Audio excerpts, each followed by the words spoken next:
and why there's value in them and how they're getting displayed. A lot of my friends' houses these days have got these very high definition televisions, and I walk into their homes and I see digital art on their screens, and I literally think it's real art. I mean, the quality of the art of these screens is mind-blowing. So even in New York, I walk around, there's a lot of buildings these days that have got moving digital art on these massive screens in the buildings, and they're quite captivating. What's going to happen is that the commercial spaces and all spaces really, I believe, are going to start becoming more and more digital, because people get bored looking at the same thing all the time. So let's say you're promoting a retail store in Manhattan, and you put up 4 55-inch LCDs all together on a wall in the space, hypothetically. Yeah, it depends if you're promoting it to lease it. With the price of LCD screens these days, it's so cheap that you could put on a whole beautiful art display or whatever display you want going on actually in the space that you're trying to lease out, just to draw people in to look at the space. So I believe that big commercial buildings are going to start putting up massive LCD screens, as opposed like billboards in Times Square, and rather just start showing a variety of art every day to keep the people that are walking into the building more engaged, happier, brighter. That's where I think that, in my personal, for my 2 cents, the commercial real estate and these buildings, etc., are going to start putting in massive digital displays.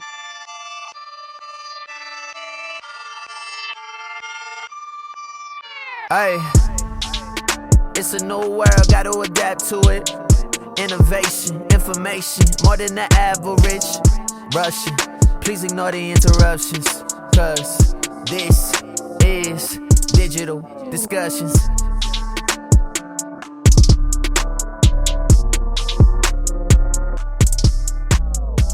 Hey guys. Hey, how are you?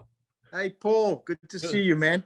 Good to see you as well. Good to see you as well. So Joel, it's my pleasure to introduce you to the CRE Commercial Real Estate Digital Army, which I know we've had a good discussion about. Great group of like-minded individuals who are focused on collaboration over competition. And, we've spoken about it and really wanted to bring you in from an artist perspective to talk about it.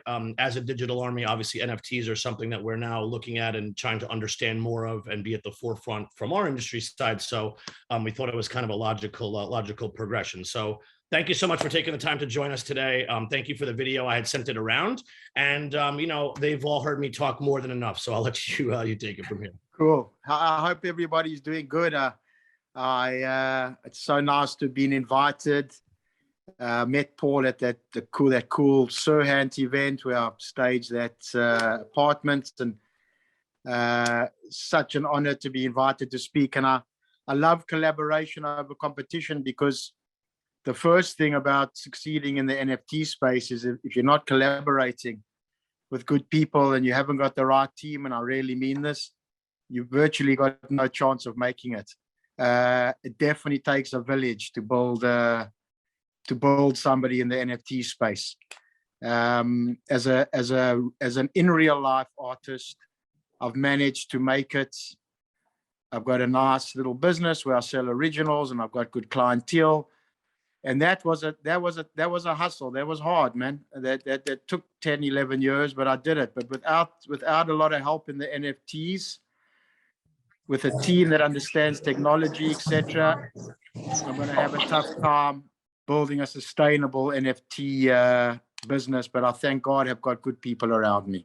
Joel, do you mind if we like kind of make this a little bit more interactive so we could ask questions? Please, Yeah. Absolutely, guys. A mixture of a creator and an entrepreneur. So I've got both definite backgrounds. That's what's allowed me to succeed in the art world. I love it. So I wanted to ask you real quickly. So, I've been following you thanks to Paul and loving what you're doing. But I wanted to ask you, when you talk about putting the right team together and that you have the right team in place for your NFT project, how did you go about finding the right team? Or, what? Can you tell us a little bit about that? Sure. That's such a great question. So what happened was, I was approached. This has all happened so fast. I was approached about 10 weeks ago by a friend of mine's kid who's 15 years old, who lives in South Africa. This is the new generation. The kid phoned me and said, Jolie, calls me Jolie, said, I think that your art would be amazing for NFTs. Have you heard of NFTs? I said, I haven't heard of NFTs. Between that call and now, which is 10 weeks, I sold out a collection of 60 NFTs at $550 each in like 2 minutes. Okay. So what the kid did was he went onto Discord, which is the community where if you're not on Discord, you need a good community to help you build your name and your product. The kid went and found a developer on Discord, and him and the guy and those two kind of plotted the way and promoted me and got the community incredibly excited, and we sold out of this NFT. Now I wouldn't have known where to start. I wouldn't have even had the first idea of where to start. But they had hired people that do direct messaging. They hire people that do moderation on your chats on the Discord. They hire technical people to put in the competitions that you need, to invite people, to promote your Discord and to promote your project. So I realized very quickly, they said to me, look, we need to put 30% of the revenue away for the team, aside for the team. At that point, I didn't understand, but it took about 7 or 8 people working on this project. It's still such a short period of time that I can't believe that it was so successful so quickly. But it took about 8 people to launch the event or the drop properly, and we paid everybody. Everybody took a piece of the action from the drop. It was like each drop's like a little miniature business.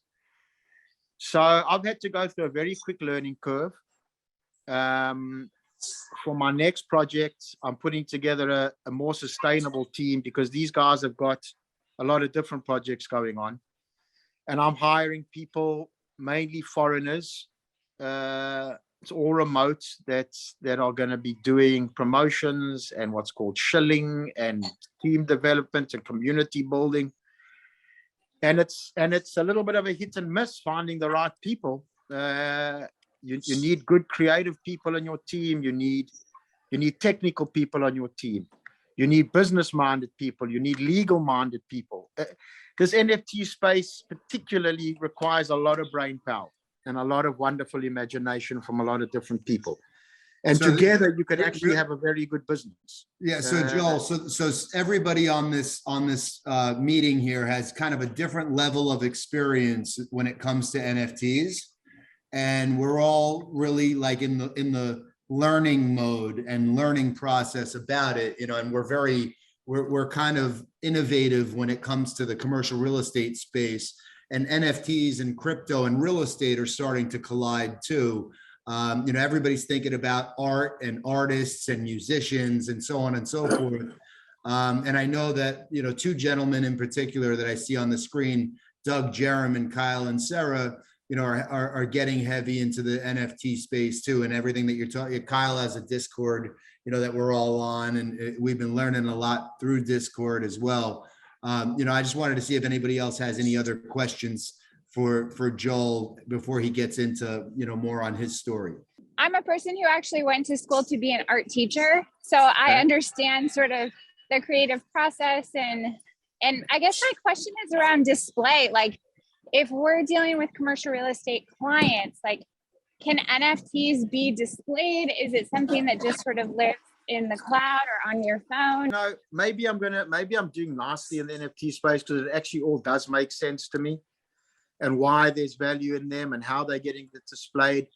A lot of my friends' houses these days have got these very high definition televisions, and I walk into their homes and I see digital art on their screens, and I literally think it's real art. I mean, the quality of the art of these screens is mind-blowing. So even in New York, I walk around, there's a lot of buildings these days that have got moving digital art on these massive screens in the buildings, and they're quite captivating. What's going to happen is that the commercial spaces and all spaces really, I believe, are going to start becoming more and more digital because people get bored looking at the same thing all the time. So let's say you're promoting a retail store in Manhattan, and you put up 4 55-inch LCDs all together on a wall in the space, hypothetically. Yeah, it depends if you're promoting it to lease it. With the price of LCD screens these days, it's so cheap that you could put on a whole beautiful art display or whatever display you want going on actually in the space that you're trying to lease out, just to draw people in to look at the space. So I believe that big commercial buildings are going to start putting up massive LCD screens as opposed like billboards in Times Square, and rather just start showing a variety of art every day to keep the people that are walking into the building more engaged, happier, brighter. You know, that's where I think that in my personal, for my 2 cents, the commercial real estate and these buildings, etc., are going to start putting in massive digital displays to display art. That's where I think it's going to go. Allison, to answer the other part of the question, there's no easy way to do it. There's no standard. There's no NFT display thing. You're displaying the JPEG right now, and there's no provenance to that part. It's a much more complicated conversation, but what Joel was saying is you can get the images up there like you would put any other image up right now, but it's not particular to being an NFT.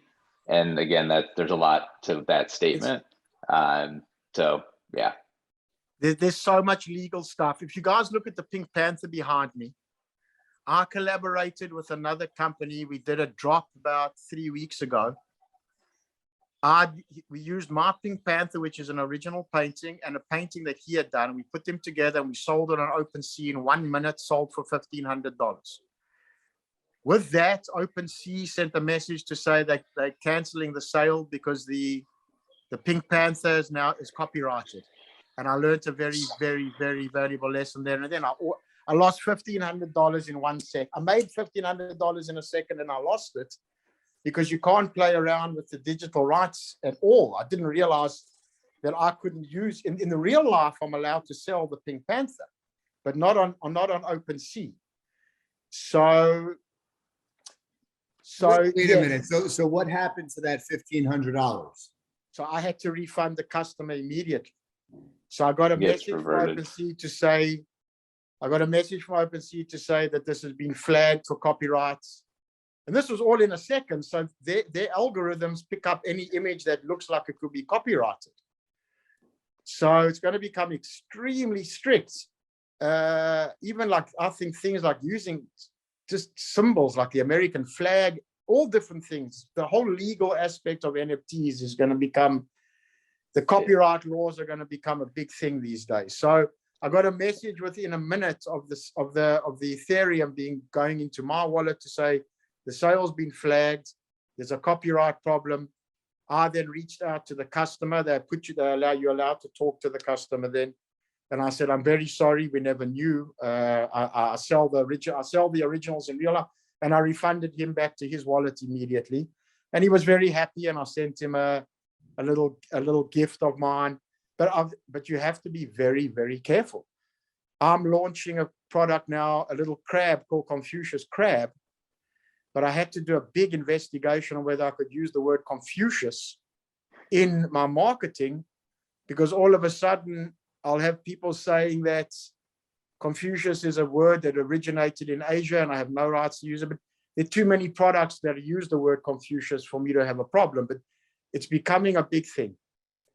And guys, I'm happy to, my journey into the NFT space has been like winning the lottery. It's been a jackpot. I've had an incredibly good success. I believe that people paid $550 at that time because they did an investigation into who I was. I'm a proper artist. You can feel me, you can touch me. That's right. I have donated $250,000 to charity. You can call the charities. I have met the Pope. I have sold paintings on auction for over $20,000, $30,000 that I've got the footage of. Well, not the 30, but the 20, which Paul can send all to you. Yeah. I have sat on the street corner and in the summers and the winters in New York City, on the subway and on the street, selling my art. So people, I believe, put a certain amount of value in spending $550 on a JPEG, because that's pretty much what it is. But there's proper provenance, and these JPEGs are starting to get provenance. And a big question is, what should people be spending money on? What should people be buying? You know, it's all very well to buy an NFT, but what happens when you want to try and sell it? I mean, there's million. You know, I've got guys. Sorry if I'm talking too much. I'm just going with the flow. But you all guys are interested in this space. But I've got friends of mine that got carried away by the rainbow because it was going so nuts.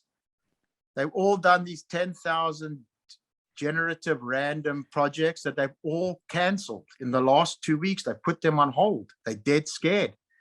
The bubble's bursting big time on these 10,000 drops. The NFTs, yeah. It's so played out already, and it got played out. PFP 10,000's over. It's so over. It's so over. Mm-hmm. So I've got guys that have literally postponed everything, but so it was wrong to postpone because it's just going to get worse and worse. They should have just launched. Joel, what did you drop your collection on? Did you launch on OpenSea, or I did. what did you? I did. You used OpenSea. That's where it is. Well, I knew so little about it. So what actually happened was, I didn't even have an Ethereum. I didn't have even a wallet. All the money went into this other guy's account. I was very worried that I wasn't going to get paid. And the server was in his name. He set up a server, and I don't own the server. So if you don't own your server, first of all, if you got a server and you don't own the server, or you haven't got, you're talking about the Discord server, a Discord server. Yeah. So ownership. My first bit of advice to all you guys is, if you got a server, the person who owns the server is king. If you don't own the server, you have no power. So if you're partnering in NFT businesses with people, make sure that you have proper partnership agreements in place, that you all own the server, because there can only be one owner on the server. That's right. Without ownership of the server, you haven't got power over your own business. That was the first lesson that I learned. Second lesson I know is that I was looking at doing a 10,000 drop, and I thought, there's no ways. I am a premium. You have to know your place in the NFT world. The event that Paul came to at Sirhan's, I won't stage any apartments that are less than 7 million, because I've worked very hard on my personal brand. So I don't want to be perceived as being in apartments that are in the 1 to 2 million. I'm in the higher end apartments in my physical art. In the NFT space, my next project is I'm launching 18 Owls, which you guys know about. But 18 Owls is now, my space is bespoke, high quality. Each owl has been done with my, and I'm not good technically, but I've sat with my designers and I've said what I want them to do. There are only 18. There will only ever be 18. The owls aren't going to have babies, and then there'll be another 10,000 babies of the owls. On an owl. Each owl will come with its own proper canvas version of it, so the client will get the actual owl to hang on his wall. So I believe that there's still space for the 10,000 drops, but everybody's chasing the Bored Ape Yacht Club. But I believe that if you're an artist that's been around for a while, then you should be going more one-on-one NFTs, small drop NFTs, not trying to take over the whole industry, just working with a certain amount of collectors and growing from there. basically, guys, the NFT space is exactly the way that the gallery started. Gallery owners found artists. They told their friends about the artists. The friends came to the gallery to see the art. And they built from there. That's how galleries started. That's the whole. NFTs is just, the wheel hasn't been reinvented yet. It's the same wheel. It's just in a digital space. So I believe that there's a big thing about just throwing away money now and just buying NFTs. The bubbles burst. You need to be buying the right buys. And then how do you work that out? What is the right buy? We saw the video of the 18 owls, and it's very, very cool. Can you kind of talk a little bit more about that collection and the drop and yes. Yes. Awesome. Yeah. So Joel, I think, when you said that technically for me, the big piece was, understanding that when you design something, you then you have the designer code the specific colors in. And so that's what your specific NFT is only coded in one place. That's that color specific to that owl and all that stuff, which was when I was like, that was my aha. Yes. So let me see if I can switch the screen here. You guys, how do I turn the screen? All right. Oh, here. Okay. So here's the owl, which you saw in the video. Okay. The owl's magnificent. It really is. It's gorgeous. So, and while I'm talking, just to keep the con, so I live and paint in my same place, and then, so this is my studio. So again, I'm an in real life artist. I'm working on these paintings at the moment. That's what the floor looks like. That's the ceiling. So I've got that's my great white shark. So that's my little dog. I don't know if you can see, but that's Yoda. Can you see Yoda in there? In any case. Love it. In any case, what I did with thank you. What I did with the owl was, the owl really is beautiful. And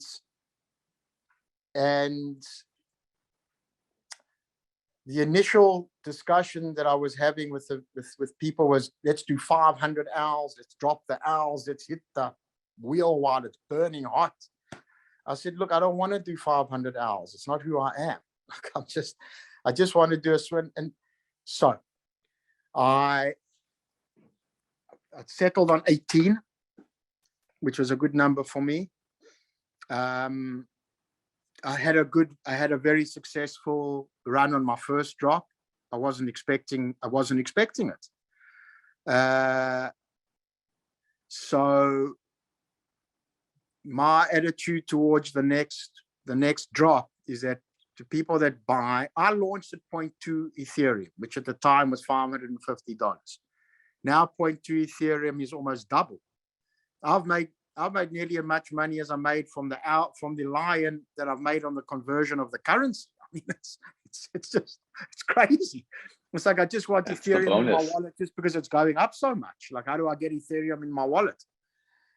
So I can't launch the owl for less than 0.2 Ethereum because then I'm going to devalue myself.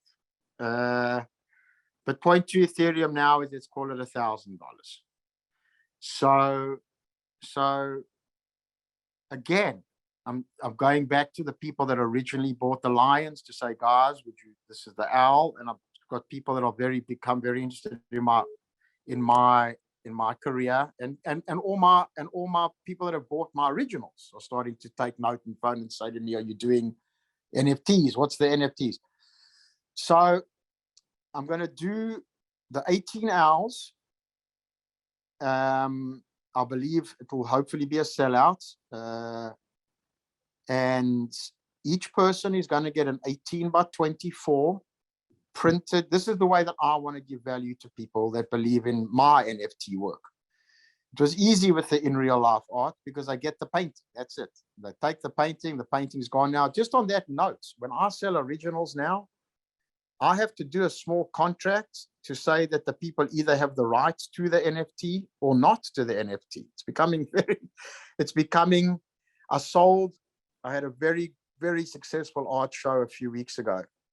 Every one of those people in the last week has emailed me to say, do we have the rights to sell the NFT of the painting that we bought? And I am going to give full rights to people that buy my stuff, because you know why? Because let's say somebody buys the owl for $1,000 and they want to make t-shirts out of the owl. Good luck to them, man. Go make t-shirts, go and sell the exclusive collection of it. It just builds my name in any case. So then the next drop, then more people want to buy, and then I'll sell the owls for $2,000-3,000 or $2,000 or $3,000. You can't control the rights. What am I going to go after every person that I see launches a little? So I'm going to be giving away commercial rights initially for anything that I do. Otherwise, it'll start becoming too complicated. If a person spends $12,000 on an original, they can have the rights to the painting. It's okay. I'll make more paintings. For the time being, that's my attitude. Are you retaining some level of royalty on resales, though, I assume? Yeah. Good. I'll retain 10% on the retails, but I'm just trying to keep it simple for the moment. So the 18 owls, you choose your owl. I'm going to launch them on that certain date at a certain time. I'll tell everybody that they're up and they're available. Hopefully, I'll have more buyers than people that want to buy than owls that are available, because they're only 18. And then 18 people buy the owls. I want an owl. So how do I get? I'm pretty sure you're going to be sold at point 2. I'm pretty sure you're already sold out. Well, so. I know. How do I get in line to buy an owl? No, so now I'm talking out loud. So then all it becomes, you see, guys, the NFT space is generally about, if you want to be a blue chip NFT person, and I do want, and I'm already becoming a blue chip NFT, even to launch at 0.2 Ethereum when I did last time on my first drop.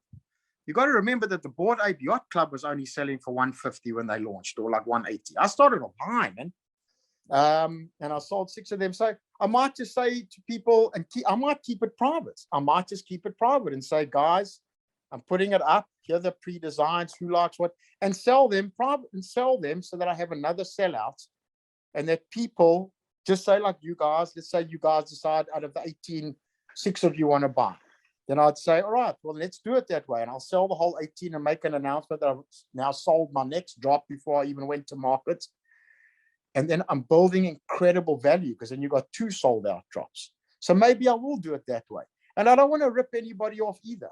I don't want to rip anybody off. 0.2 Ethereum is $1,000 plus you got to pay gas fees. Okay. Gas fees. And I'm not going to drop to the Polygon network. So I don't know if I'm getting too technical for some people, but you don't want to go to Polygon. You're selling higher end stuff. You should do it on. I wouldn't go to Polygon if they paid me. You know what I'm saying? So there's a place for that. It's needed, but not for what you're doing. So what I'm saying is, so with me, I'm not worried about the gas fees, but you guys, but people that are going to buy an owl now in for, like, let's say $1,350. Okay.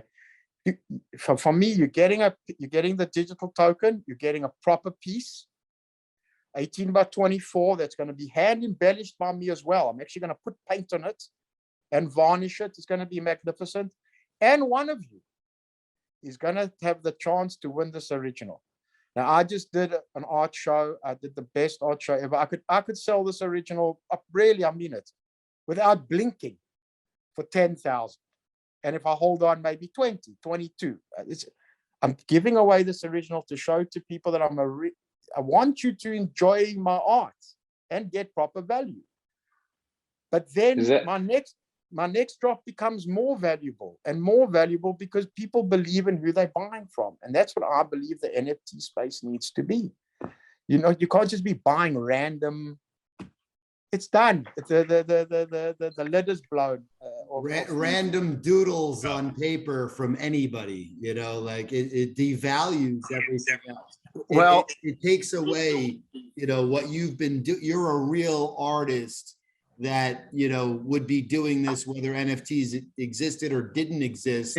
And that's where it's at. I literally, guys, I mean, I've just met you all, but some part of my background, if I could talk a little bit about my background now. So my background is that I was born in South Africa. My entire story is about mental health and mental problems. And I truly believe that people struggle a lot in this world. For one, have suffered from the terrible bipolar disorder, you name it, whatever. I believe we all suffer, and mental problems for me are I've just done one of my little crabs. I'm writing a book that's called Don't Kill Yourself. So basically my message to people is it doesn't matter how bad it gets. We all sometimes live in an absolute nightmare. Just, you're going to stick it out, because that's on the broad spectrum. So I lived a lot of my life under dark cloud, mainly existential cloud of, and really still don't understand most of the things that go on. But in 2010, I decided to start painting. I had a manic episode. I literally had this cloud of darkness disappeared. I got a tattoo done down my arm. It says freest man in the world. What that means is that for some reason, all the crazy thoughts just stopped. I had peace. I'd never painted before. And what I had this urge was to overwhelmingly paint colorful, bright, insane paintings. So just like, had all this darkness, but all that wanted to come out of me was color. And that's how I started painting. Literally overnight, I had a manic episode. I really believed that I would become one of the biggest selling artists that ever lived. That my paintings would be worth hundreds of millions, just like maybe when I'm dead, the Moreaus, the Van Goghs, whatever. My name is Berman. I'm Jewish, Joel Berman. I called myself Bermano. I gave myself an Italian name. I said Picasso, Van Gogh, Miro, Michelangelo, and Bermano. Those are the big ones. And I went with this, and I never stopped. And people came to me and they said to me, "Are you okay? You're going to commit suicide." I mean, I was in the jewelry business. I'm a successful jeweler as well, a diamond dealer. And I gave it all up to follow this dream that I literally had to become an artist. And in the first year, I actually made it. I was doing great. But then I had such a manic episode. When I came off the mania, I came down hard, very, very hard. And I never thought I would paint again. And we've all got wonderful stories. And this is just my painting story. So I come from a background of, I'm a boxing promoter. I started off in Las Vegas. I'm just going around in circles now. I'm getting a bit lost with I come from a boxing family. I was brought up in a fighting family in South Africa. I became the youngest licensed boxing promoter in Las Vegas. The UFC endorsed my green card for America. I promoted boxing in Vegas for about 2 years. And at that stage, this was 2004. I never painted anything. To cut a long story short, my journey took me to Dallas, where I went to work for a friend of mine that started a very successful diamond business. If you want to know more details, I can chat to all of you, and I'd love to hear your stories as well. I spent a few years in Dallas, and then in 2010, I had this manic episode. And I gave up jewelry altogether. And it's a whole long story, but I landed up coming to live in New York. I had a really big breakdown. I got a job at a coffee shop called a yoga studio called Jiva Mukti Yoga. And I worked in the cafe for a year to get my mental state of mind back. And in that time, I never thought I'd paint again. But in that time, and I was telling Paul, I went to sit on the Union Square subway, and I sat there like 4 times a week for almost a year. And I've got the video footage of it, and I put up a a free painting booth to say people come and paint with me. And I wrote these little positive messages. I mean, I was having a total mental breakdown as well, but for some reason I wanted to make other people's days seem a bit happier. So I wrote all these cute messages. I know you guys are having your kindness day today, Paul told me. So I've created, in that time, I create an idea came to my head about a little crab named Confucius Crab that would come up with these cute sayings. And one of the sayings which I've currently done, guys, it's done. Paul's seen it. He told me is one of them, my little crab. It's going to be my next NFT. That's going to be 125 NFTs, but they bespoke. These are proper. Each one's got its own saying. Each one's got its own design, its own meaning. But one of the NFTs is be kind. It's free. It's the little crab. I'm going to send it to Paul, and I've got it. I haven't even had to design it. It's be kind. It's free. So people took these little notes from my little bucket on the subway, and a lot of them came back and said, "Wow, man, this little note changed my day." And that's how I got back into painting, was on Union Square subway station. And I made my comeback, and then I got slowly back into jewelry, started getting back on my feet again. And then, and here I am, and talking to very like-minded people, it seems like. So that's my basic story is pure mental health. Art has been a great savior for me. I do not wake up pretty much any morning dying to paint. Some mornings I do, but it's an effort for me. I have to get the wheels started, get the paint out. And the minute I start to paint, I literally go into a magical world that I can't even explain to you. All the thoughts go away, everything. I feel so free. So art has personally saved me, my life, basically. So yeah, that's my story. That's my art story. Okay, so I'm rambling. Any other questions? Anything? Well, No. I was just gonna say that you're not rambling at all. It's very inspirational. You know, everybody deals with their own hardships, and you know, even people that appear to have the perfect life are dealing with things that, you know, none of us can ever understand, and we all have our own stories. So Joel, I just appreciate you sharing your story with us. It's really inspirational. It's the truth. It's basically one of my little crabs is, I swear, guys, I just saw it because the guy, I just got the design today. One of the crabs is suicide is not the answer. It's my little crab. I'm going to launch this NFT. I'm going to sell the NFT. It actually says, the crab is saying to you. So you wake up in the morning, and a lot of people are suicide becoming a pandemic. You wake up in the morning, you open your Instagram, you see this little, I could cry. Look, I've got goosebumps. You could cry, and you got this little crab saying suicide's not the answer. That could save a lot of people's, I know it will.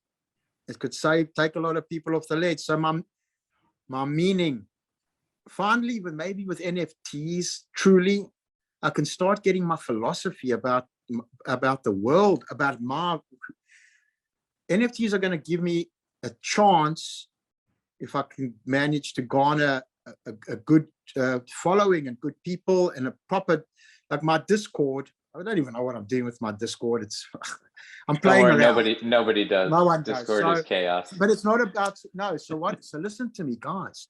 I'm not getting caught up in the Discord anymore. I want to be blue chip. I'm just talking to you guys. I've got all my guys that bought my original paintings. I've got a good group of people around me. I don't have to go with the masses and run into Discord. It's not where the value is going to be in NFT.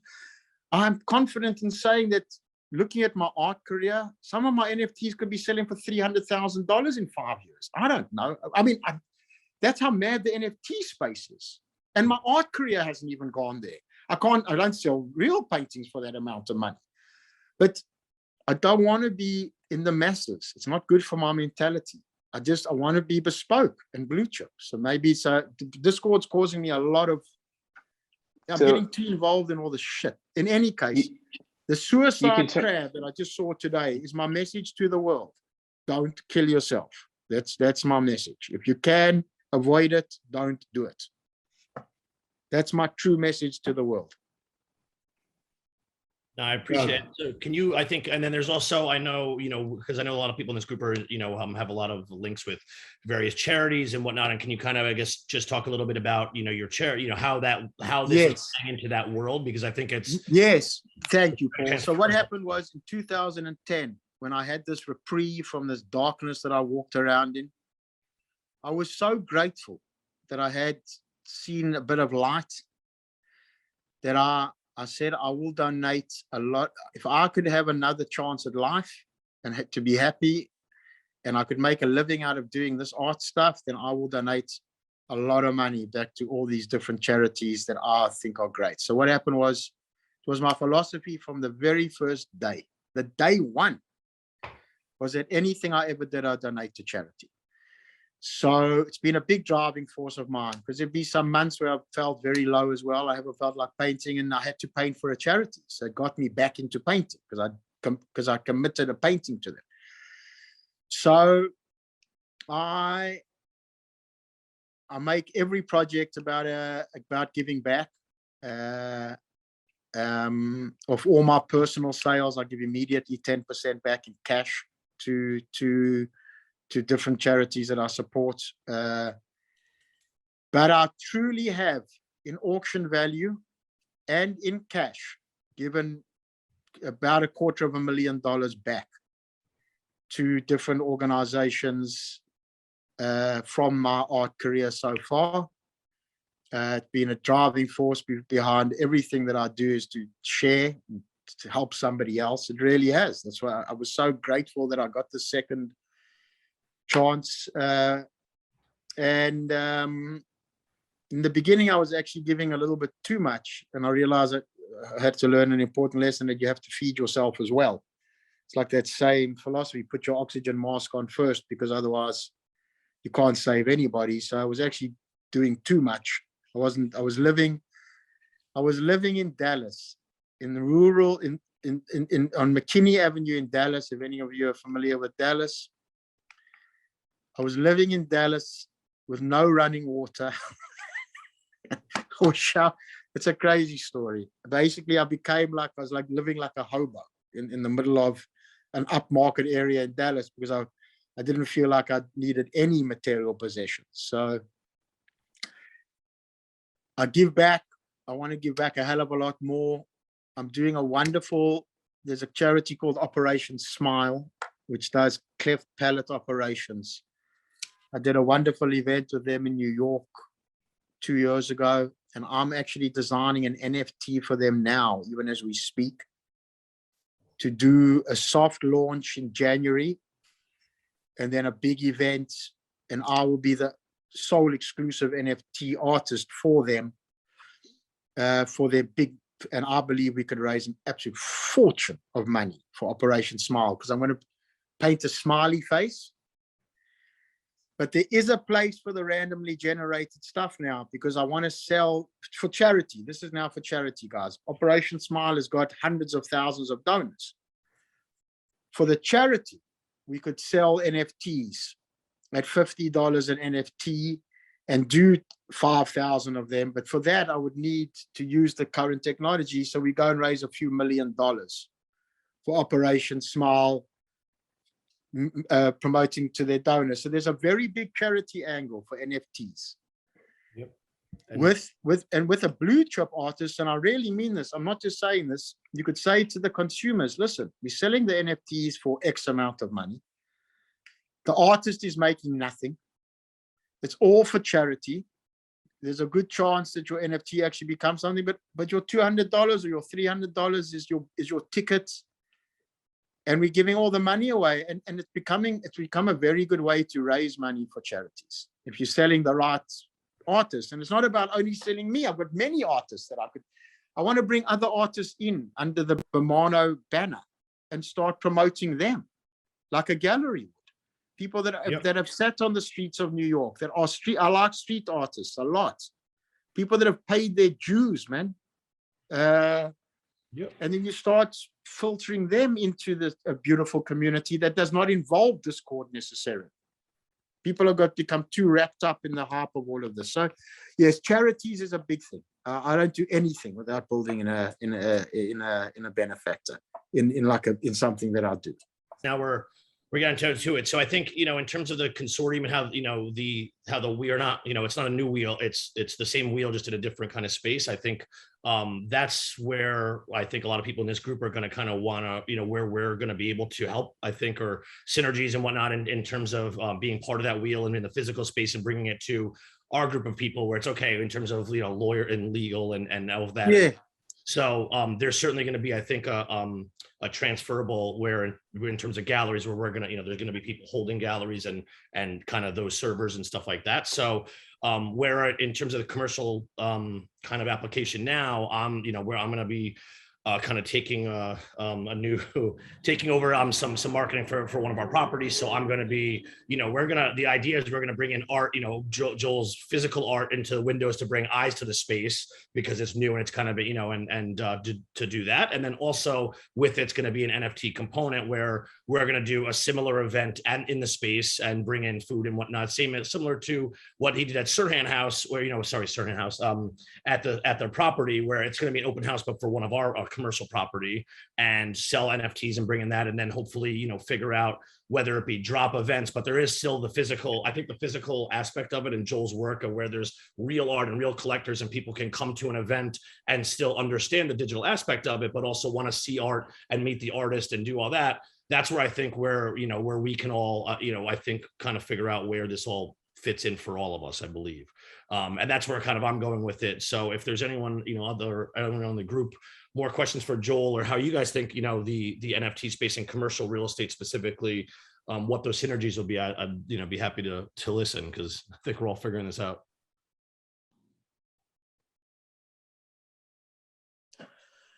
Okay, so Yep. Paul, as we've discussed, the physical events are going to be amazing. Yep. But we could literally, we could do just beautiful events, and the NFT becomes your ticket to enter the event. So you pay, and so that's where the charity angle comes in. So this event, there's a benefactor. It's going to be Operation Smile or Water Thirst Today. You pay, you're buying an NFT. That's your ticket to get in for $50. The money's going to the charity. So there's a cause behind the event, and we're going to talk about NFTs, physical art, crypto. This is the events start becoming something that you want to start collecting. There's a new thing in the NFT space called POAP, P-O-A-P, which is a proof of attendance protocol. It's an NFT. You actually start collecting. It's like collecting lanyards for events that you go to. That's a whole new thing. So we can get so creative and yeah, I'm of the belief that if you've got a commercial space, and I live in New York, we live in New York, and you're walking past, I showed Paul the space. There's a space on 9th and 14th, just next to the Soho House, and it's a company called Retail by Mona. It's a prime space. Brandon, so I contacted them, and he's a friend of mine. I contacted them and I reached out and I said, guys, let me put some colorful art in. I'll do a profit share with the landlord, and I'll sell my paintings for decent money. The windows are empty.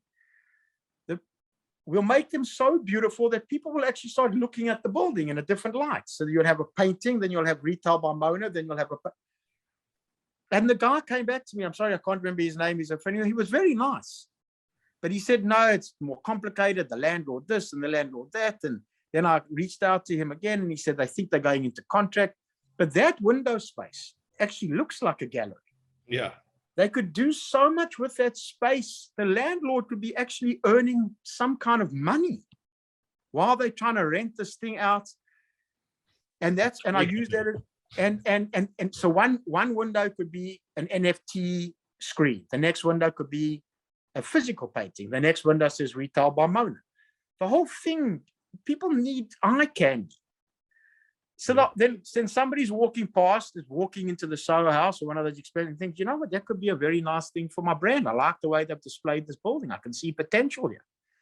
And they're not doing it. They just got these boring retail Bermano things in this magnificent window space. I can't understand it. And that's where Paul and I were. That was the basis of. So real quickly to chime in on that. So I'm actually with a friend of mine who owns the majority of the meatpacking district, Aurora Capital. So Jared Epstein, I'm with him on Tuesday of next week. I'd love to make an introduction because I don't know if you recall, but they did the plays in their storefronts, the 7 Deadly Sins over the summer. Did you see that? I didn't. I don't. It was unbelievable. So they took like, I think about 8 different empty storefronts that they owned, and they partnered with a play company, and they put in plays. So there was 8 different scenes of the play, and you had wireless headsets, and you walked from one scene to the next scene. It was kidding. So that's what they do. So I think it's the perfect partner for you. They're amazing. Oh well, guys, I really, and I mean this. I was part of when I got back on my feet in New York, I joined a networking group called BNI, and I never believed in these kind of things before. Really, I'm telling you, I'm actually quite emotional because this was years ago, and I still speak to my team members. BNI was amazing for me. We all helped each other. I'm telling you, I'm going to get emotional. The butcher bought from the baker, bought from the candlestick maker. I saw a guy yesterday that shouted out, Bermano. I hadn't seen him for 6 years, man. He was in my group. So what you guys are doing with your community is incredible. These communities really work. You look out for each other. I'm just grateful to be part of your community. And if you say, you'll make the introduction, listen, I'm telling you, I come from you don't know my family, you got to share with people. So please God, something with him worked, and then everybody's got to be involved. Otherwise, there's no point. It's just, look at look, you got to understand. This is genuinely, and it is, I'm a minimalist. This is it, man. I thank God what I did was I paid my rent for literally 1.5 years. I'm as free as the freest I've ever been. I'm having fun now. I'm just having fun. There's enough. If I do something for one of your, I mean it. Everybody needs to be covered because it's just the way that it works. When I say covered, I don't know what, 10%, whatever. If I'm going to succeed with that introduction, because that's a big introduction, well, then everybody needs to benefit. It's all a group. I've been part of BNI, was amazing for me. I literally got back on my feet because I thought it was going to be the biggest joke, but we all looked out for each other. We all did, and we still do. I get referrals from BNI 7 years later. Yep. So what you guys have got in this group is amazing. Just that, Paul, thank you for inviting me, man. Honestly, really, man. Thank you for coming and making the time. It's been great. Yeah. I would, wherever it goes, then it'll go. And I'm just really, I need this energy in my life. Just good people. This NFT space has given me such a new lease on life. I feel like a kid again. I'm creating crabs and owls, and I'm going to create a dinosaur but small, but the Confucius crab, just to let me in, is a cute little character. Each one I go through and I fix up and I do myself. I can only do 3 a day. My designers only do 3 a day. This is proper, but I'm only going to do 125 of them. I could do 5,000 of these crabs, but I haven't got enough good sayings. The sayings come out of my head. They're my life philosophies. So I can't bastardize the crab with 10,000 fortune cookie sayings that I get off the internet. There will be 125 crabs, but I'm already starting to think of my next character. Yep. And I feel like a child again. I feel like a fucking kid. I'm making these little pieces. It's just fun. And your children, I'll start collaborating with your kids on a project. Yeah. I'm not kidding. I'm not joking with you. I think that you and Jay has like the most amazing sayings that he comes up with every single day. And I think you guys can work on a collab. I need sayings. Listen, I'm coming up with a great little character, Jay, called Bright Spark. It's going to be a little light bulb that moves and talks, and he comes up with cute little sayings every day for people. That could work pretty well. Yeah, so listen, so you open up, so you open up your email on a daily basis, and what you're seeing now is different. And you want to see what Bright Spark got to say, and you want to see what Confucius Crabbe got to say, and it can change your day, and not just a boring another picture that's coming up on your screen.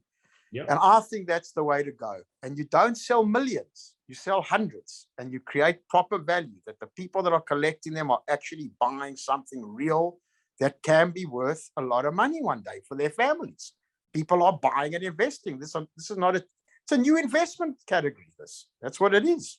Put a red beard and some glasses on it and call it the J. There you go. It's beautiful. Yeah. Joel, thank you. Any other questions before we go? No, I just want to say that, again, man, I just really appreciate what you're doing. It really resonates with what we're doing. It's all about, impact and adding value to other people with no expectation in return. That's just the way I move. That's how we move as a group. So really appreciate what you're doing. And, Paul, anything we could do to help, obviously supporting, if you're going to do an event, obviously we're in New York, so it's easy for us to be there. But anything I'd love to, and we'll make the intro. I'll talk to Paul. We'll make the intro to Aurora. I guarantee Jared Epstein will love this. Like amazing.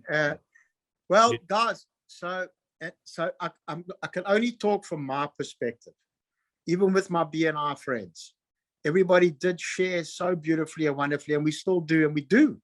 Yeah. But from my perspective, you must know that if that meeting comes off for me, he's a big player. Well, then everybody that's on this call will say, I'm not playing with you. That's who I am. Somehow, I don't care. Even if I turn around and gave each one of you an NFT or I could end up making so much money from that introduction, then everybody in this group would get something from me, because it has to be like that. I'm just telling you, I'm grateful for what a big thing with my little crab is.